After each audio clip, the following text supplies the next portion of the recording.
कर्जमुक्ती प्रक्रियेला वेग, पात्र शेतकऱ्यांचा तपशील संकलनाची जबाबदारी बँकांवर निश्चित।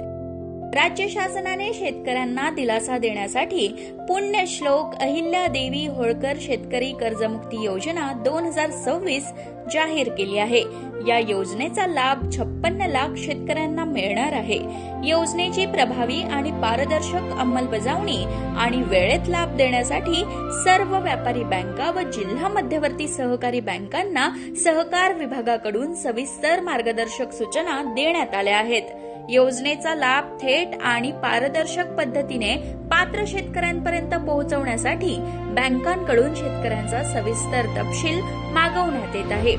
बँकांना युद्ध पातळीवर काम करण्याचे आदेश राज्य शासनाने दिले आहेत।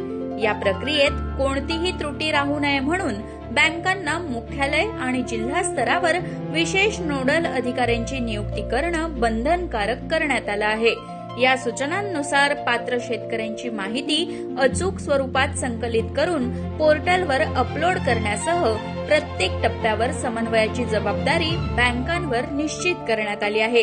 यासाठी प्रत्येक बँकेने मुख्यालय स्तरावर 2 नोडल अधिकाऱ्यांची नियुक्ती करणं बंधनकारक करण्यात आलं आहे। यापैकी एक अधिकारी योजना अंमलबजावणी समन्वयक तर दुसरा माहिती तंत्रज्ञान समन्वयक म्हणून काम पाहणार आहे। तसंच प्रत्येक जिल्ह्यात जिल्हाधिकारी व जिल्हास्तरीय समिती अर्थात डीएलसी यांच्याशी समन्वय राखण्यासाठी स्वतंत्र जिल्हा नोडल अधिकाऱ्याची नियुक्ती करण्याच्या सूचना देण्यात आल्या आहेत।